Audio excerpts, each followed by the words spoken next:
Prince Andrew is done staying quiet. As the long arm of the law closes in, he's singing like a bird to save his own skin. And the names spilling out are devastating. His own brother King Charles, Bill Clinton, Bill Gates, Stephen Hawking. And a network of world leaders and billionaires who believed they were untouchable. The elite threw him under the bus, hoping the public would be satisfied with one disgraced royal as the scapegoat. One villain shamed, case closed. But Andrew had a decision to make: swallow the blame in silence, or blow the entire elite paedophile ring wide open. According to the insiders breaking ranks tonight, Andrew isn't just talking, he's choosing to burn it all down. He says Charles has killed dozens of boys in occult rituals. And as for Stephen Hawking, the crimes he committed while slithering around in a pink bikini are not for the faint-hearted. Right now, the entire elite paedophile ring is in absolute chaos. Don't go anywhere, you've got to see this. Before we dive in, subscribe to the channel if you haven't already, and join the People's Voice Locals community to join our incredible community, support the channel, and gain access to exclusive and uncensored content. News broke last weekend that former Prince Andrew is now under active police investigation for a string of vile sex crimes, involving torture, satanic rituals, and stomach-churning cruelty. While the rest of the world is in shock and clutching their pearls, our audience is leaning back and simply saying, "We told you so." And you ain't seen nothing yet.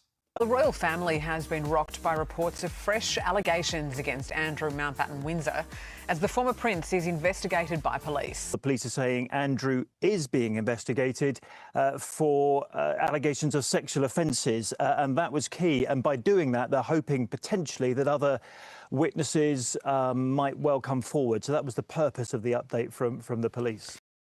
This goes far deeper than one royal paedophile.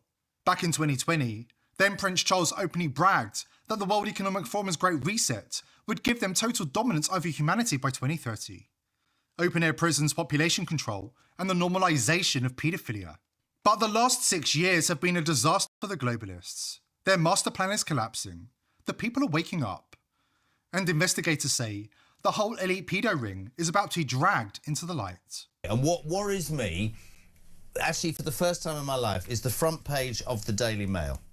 Police probe Andrew over sex offences, but you'll notice in the corner, and this is a story that ran yesterday, Kins, it says, the Queen pushed for Andrew to get the trade envoy job. A woman who was the steadfast, solid part of all 60 years of my life, and for most of us was on the throne, is being dragged into this because for the first time in my lifetime, people are saying, hold on a second, yes, amazing, but you must have wondered what the 12 million was for. The fact, as you said, there's no explanation. The royal family's approach has always been it will go away. This is not going to go away. I have said it for months. He is going to go to prison, right? There's no doubt he's going to go to prison, whether, in my mind, some people disagree. I think the same could happen to Fergie. This is going beyond individuals. This then taints the whole monarchy. Andrew may be dragging the entire monarchy through the mud, but that's only because the public still doesn't know the real truth about the so-called royal family. For centuries, the British royals have allegedly performed occult rituals in the shadows, cannibalism, blood drinking, and the systematic sacrifice of children, rites they consider their divine birthright, stretching all the way back to ancient Babylon. King Charles was close friends with Britain's most notorious paedophile, Jimmy Savile. His brother Andrew was best friends with America's most notorious paedophile, Jeffrey Epstein. What are the odds? And when the public finally learns the full truth, including the late Queen's trips to Canada that left dozens of children missing, the ivory towers will come crashing down. In the meantime, they're letting us see Andrew's crimes. The satanic rituals, the torture, the unimaginable cruelty. I mean, there have been reports that Andrew is being investigated for torturing some of the girls and women who have been sexually trafficked to him. During the course of the search, a lot of people came up to me saying, Andrew's involved in satanic rites. I just didn't think it was credible. But now, we're seeing some pretty horrific stories coming out of what was going on at the Zorro Ranch. We've been warning for years about the satanic nature of the royal family. The mainstream media is just beginning to catch up. We also warned that Nostradamus himself predicted that King Charles would be ripped from his throne and forced to abdicate, dragged down by a furious public once the darkest secrets finally spilled into the light. And right now, it's unfolding like clockwork. Yeah, I mean, look, this is really worrying. I'm a traditionalist, I'm a monarchist, so I can kind of look past all of this and just say, do you know what? I've got faith in the monarchy and the constitution. But we're not in the 1920s anymore. So the longer this stuff goes on, the longer these allegations start to proliferate, the more it starts to stain the king himself. The monarchy has to survive on merit. It can't just survive on the fact that it's the monarchy. There is now a fear that there is a rot in the monarchical system. How much did the palace officials know? How much did the king know? I mean, it has also been stated that the Queen pushed for Andrew to have his trade envoy position as well. So the rot, where does it go? And it's starting to get quite worrying at the moment. A lot of people are even calling for perhaps the king, if Andrew goes to jail, which is quite likely, and if more allegations come out, should the king abdicate the throne and allow Prince William and Kate to take over, to draw a clean line underneath this? Now, as the mainstream media finally catches up to a fraction of what we've been exposing for years, the only question left is this. Will Andrew take the fall alone, like a good little scapegoat? Or will he drag the entire rotting empire down with him? What Andrew has done, and we still don't know the truth, is drag this family into the mire, supported, I have to say, by his mother and his brother. Because it's not just King Charles and the royals hiding skeletons.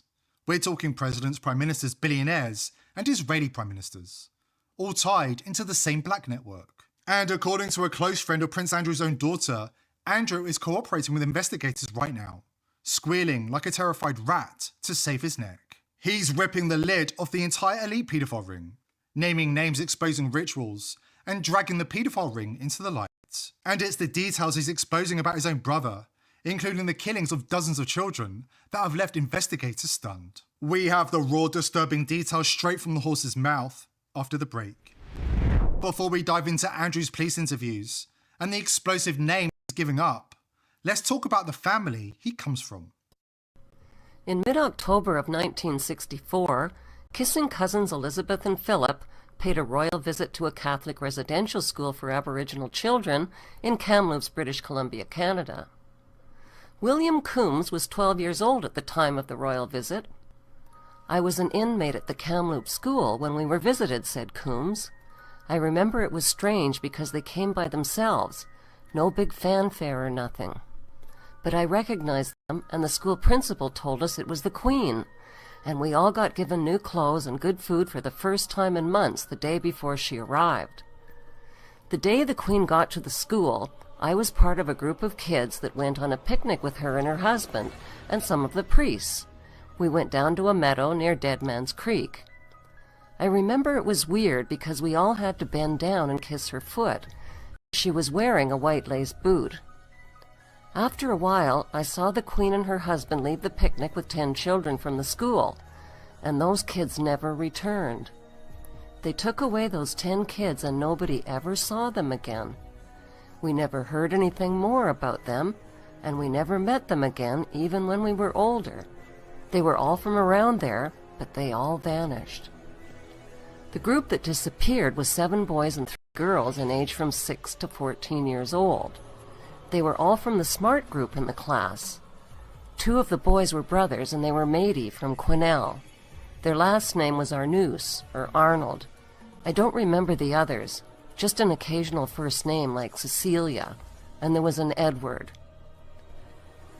What happened was also witnessed by my friend, George Adolph, who was 11 years old at the time and a student there too.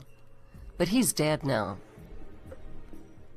William Coombs, the sole survivor, was scheduled to appear as the star witness at the International Tribunal into Crimes of Church and State in London, England. But William Coombs never made it to the tribunal. He died of unknown causes shortly before he was scheduled to testify.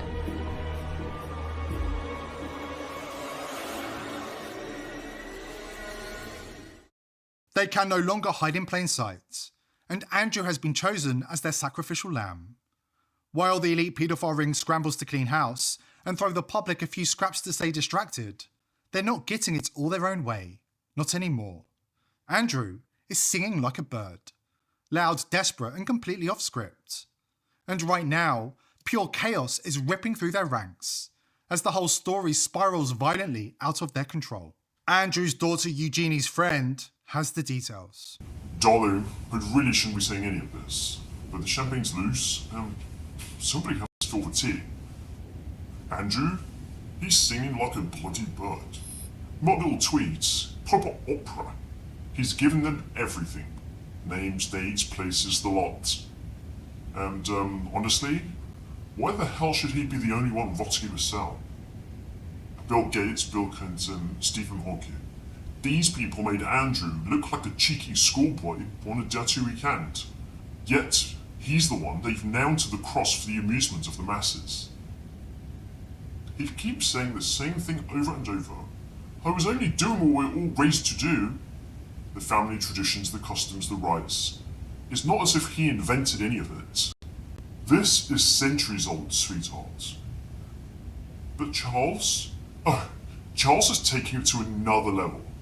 Dozens of boys, Epstein's Island, Ordinum School. The man isn't just participating, he's a bloody connoisseur, a gourmet of the grotesque.